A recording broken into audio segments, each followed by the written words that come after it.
What's up, you guys? My name's Matt. Let's talk movies. Ladies and gentlemen, it's summer movie season. Gone are the treacherous months between award season and summertime where crap movies reign supreme. Now we can enjoy the mindless yet entertaining blockbusters that Hollywood has to offer us. That being said, grab a pen and paper and write down these top picks I've selected as the summer movies to look forward to. What are you going to do about these attacks? May 3 kicks off the 2013 summer with Iron Man 3, the first movie of Phase 2 in the Marvel Cinematic Universe. Most of the same cast and crew have returned, save for director Shane Black, who wrote the first Lethal Weapon movie and directed 2005's Kiss Kiss Bang Bang, which also starred Robert Downey Jr. Just good old-fashioned revenge. May 10 brings us The Great Gatsby, reuniting 1996 Romeo and Juliet alumni Leonardo DiCaprio and director Baz Luhrmann. This movie looks to be a mashup of Mad Men with the visual kinetic style of Moulin Rouge, and it looks to have a little bit of something for everybody. But I had the uneasy feeling that he was guarding secrets. Have I got your attention now? Get ready to boldly go where no one has gone before on May 17 as the sequel Star Trek Into Darkness makes its way to the theaters. This will be the last film J.J. Abrams works on before he takes on his directorial responsibilities in Star Wars Episode 7. So we coming out shooting? May 24 will feature a doubleheader. The first is The Hangover Part 3. This film deviates from the formula of the first movie that seemed to plague Part 2 and will serve as the conclusion to the Wolfpack trilogy. That does sound awesome. The second May 24th movie is Before Midnight. It's also a third movie in a series that reunites the star Ethan Hawke and Julie Delpy with writer-director Richard Linklater, who together made 1995's Before Sunrise and 2004's Before Sunset. Don't f***ing touch my bumper, bitch. The release of This Is the End on June 12th is far from the end of the summer movie season, as it sees the directorial debut of Seth Rogen and his writing partner Evan Goldberg, both of whom were involved in the making of Superbad and Pineapple Express. Also, Emma Watson looks to go all gangster on James Franco and company, so that's something I can't wait to see. I'm not f***ing around! Where do I come from? June 14 sees the big screen return of Superman in Man of Steel. I still have my reservations about Zack Snyder as director of this film, but with Christopher Nolan as producer, any doubts I have about this reintroduction of Superman are diminished.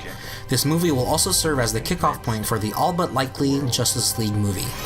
Monsters University! Anybody getting off? June 21 brings us back in time with Monsters University, which tells us the story of how Mike Wazowski and Sully meet in college. Anything Pixar is just gold, so definitely check this movie out. I don't see you putting yourself out there, bud. The July 4 weekend movie sees the release of a small indie film called The Way, Way Back. It comes from writer-directors Nat Faxon and Jim Rash, both of whom won the Best Adapted Screenplay Oscar for 2011's The Descendants. Frankly, the trailer had me at from the producers of Little Miss Sunshine and Juno, as the former is one of my favorite movies of all time. So any movie in that vein, I'll most definitely see. The Way, Way Back comes back in limited release on July 5th. Today we are canceling the apocalypse! Anyone with an itch to see giant monsters do battle with huge f***ing robots will want to see Pacific Rim when it comes out on July 12th. This movie looks to put the Transformers franchise to shame, as it's directed by Guillermo del Toro, who's on equal geek footing as the Avengers director Joss Whedon. That hurt. The Wolverine hacks and slashes its way to theaters on July 26. The 2009 film X-Men Origins Wolverine is an unforgivable mess of a film, so I have high hopes that this new Wolverine movie will do justice to my favorite storyline of the rabid mutant hero, which sees him soul-searching in Japan. I need to get to Elysium. And finally, August 9 gives us Elysium, Neil Blomkamp's follow-up to 2009's District 9.